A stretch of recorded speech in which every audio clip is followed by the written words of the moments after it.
Hello everybody and welcome back to this week's new video. Today I am doing a continuation of a series that I started. I realize it's been 2 years since the last time I actually did a video for this, so this is my Smash or Pass video, episode 8, I think, reading BookTuber's favorite books, and today I'm choosing Allie from Just Allie. I started watching Allie shortly after quarantine ended. She is such a sweet person. She's very bubbly. I feel like our reading tastes are kind of different. We both read romance, but I feel like the types of romance she likes are different than me, and she's much nicer in her readings than I am. Typically, I have been reading 5 books. I realized while rewatching some of my videos doing this, I thought it was 4 books since it's been so long, but I'm on a time crunch, so I have read 3 books for this video. I am reading Things We Never Got Over by Lucy Score, Better Than the Movies by Lynn Painter, and last but not least, Powerless by Lauren Roberts. I do realize that I'm starting...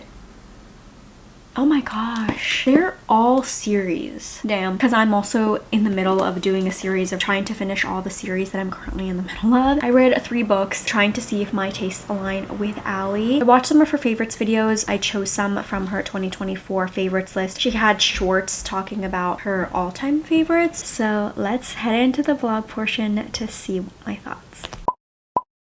The first book that I'm reading for this video is Better Than the Movies by Lynn Painter. This is my first YA book in a minute, and also my first Lynn Painter book, actually. I've read quite a bit already yesterday. Given that it's YA, it's very easy to get through. I'm about 45% of the way through, and I'm on chapter 7. It's really cute so far. My gripe with it is that sometimes the chapters are really long, and it's not specific how long each chapter is, but the last one that I read was 60 pages, and there definitely was a break in the whole chapter that could have split the chapter into 2. It also is making me realize that I haven't read a lot or haven't seen a lot of rom-coms recently, or any of the classic ones that Liz really seems to love. Liz loves rom-coms. It was something that really connected to her mom, who she lost when she was young, and she's now a senior in high school. Her childhood crush has moved back to her town. She is recruiting the help of her annoying next-door neighbor Wes, who she also grew up with, to get closer to Michael because they are friends. She wants her own rom-com, and she wants to go to prom with Michael. But it looks like in spending so much time with Wes and creating this pact, very a la To All the Boys I've Loved Before, she realizes that she might be falling for Wes. To me, already you can tell that Wes is so much better for Liz. Liz is changing a lot of herself in order to be noticed by Michael, and Wes is helping her do so, but you can tell how much they're getting to know each other. They were childhood friends, but they weren't really friends afterwards, so they're getting to know each other. They're close. He's also the guy next door, you know? It's pretty cute so far. I didn't realize that this was a series. The book does a really cute thing of at the beginning of each chapter, there is a quote from a famous rom-com. A lot of them I haven't seen. I was talking to my sister about this because she actually owns a copy that I didn't know about, and we were going through this. Bridget Jones, I've never seen that. I was told that I wouldn't like it, so avoided it. When Harry Met Sally, didn't watch that. Tom Hanks, You've Got Mail, all that. I've seen clips of here and there, and my sister would watch it because she loves Meg Ryan movies, but I don't know, I never watched them. I think there were a few that I have seen, but mostly I haven't, and it's kind of getting me back into wanting to watch rom-coms again. Hi everyone, good morning. Last night I actually finished Better Than the Movies by Lynn Painter. I forgot how easy YA is to move through, and I finished this mid-commute, and I'm giving it 4 stars. I thought it was really cute. I just wasn't sold enough on the idea about Michael, which I guess is on purpose to show you, but I feel from the beginning Wes sort of had this really fun banter with her already, and she didn't know Michael, and Michael didn't know her at all. She just had this idea in her head, this expectation that they could just fall right back to where they were, which I completely understand. I'm definitely someone who has all of these dreams and high expectations, and I don't tell anybody, and I get really disappointed when something doesn't turn out that way, but all of those things were completely out of my control. I thought this was really adorable, and I see why Allie liked it. I saw on her Goodreads review when she originally read this, said that she wishes that she could just read this from the beginning all over again. Really cute, great start.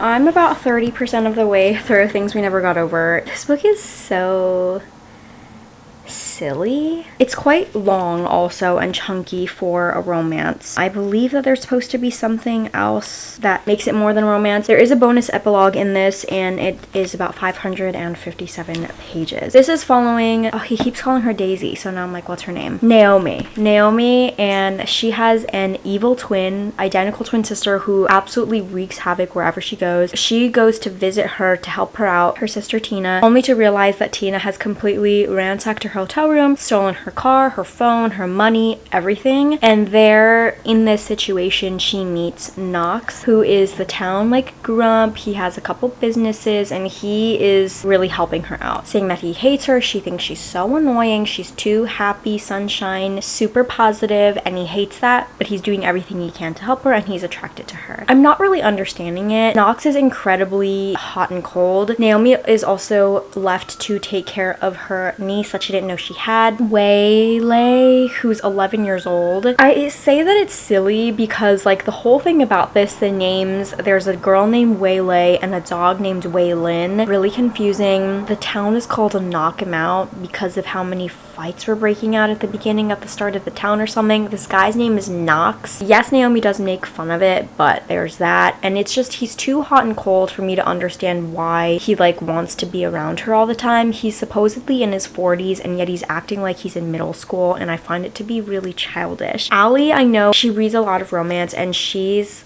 a lot nicer than I am in rating books. I like and don't think it's annoying enough to stop reading. I think it's really easy to get through. I didn't get to read so much yesterday, but the first day that I started this, I like blew past 100+ pages. I would like to finish this. I'm like dressed to go to the gym so that I could read on the treadmill. I don't know. Like, does this need to be really long? He just bought her underwear and told her that like he just wanted to buy everything for her so that he could get out of Victoria's Secret without dying from a boner. So you're telling me this 40-year-old man said something and is harassing this woman and doing that? Great. Whew. I read so much yesterday and I had to like force myself to stop so that I could get other things done. I just finished this. I went to go see a movie and finished this on my commute. 3.5 stars. I think this book was corny as hell, and I think I really would have loved this if I was younger. I know this is for adults. It definitely has smut. There's like gun violence. There's like crime. It's a little bit like mystery.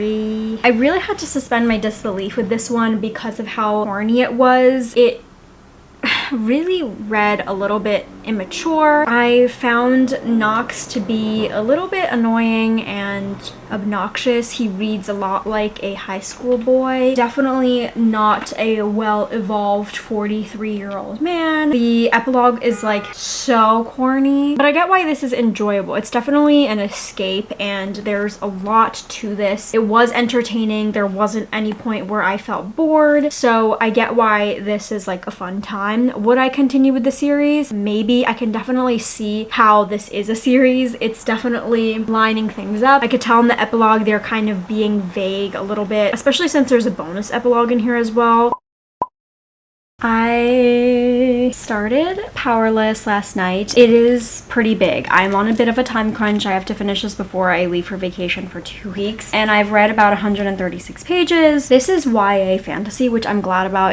I definitely much prefer YA fantasy. I find that it's easier to understand and consume, especially since fantasy is not a genre that I read a lot of. I didn't realize that this came out like so recently. That's a lie. Maybe I did. I think this is like 2023, and this is Lauren Roberts' debut novel. In this fantasy world, in the kingdom of Ilya, there are the elites who are like exceptional people who possess these powers gifted to them by the plague, which like took out a bunch of the ordinary people who don't have any powers. Anyone now born ordinary is banished from the kingdom or killed. Hayden Gray is posing as a psychic, as an elite with like a mundane power, even though she is ordinary. When she saves Ilya's prince, Kai, she is thrown into the Purging Trials, which is a competition that will showcase the elite's powers. She's like a gladiator. People just want a really nice show. Battle to the death, I assume. So if the opponents don't kill her, this is obviously really bad because she is in the public eye and she has to prove that she has these powers. She thinks the prince is cute and the prince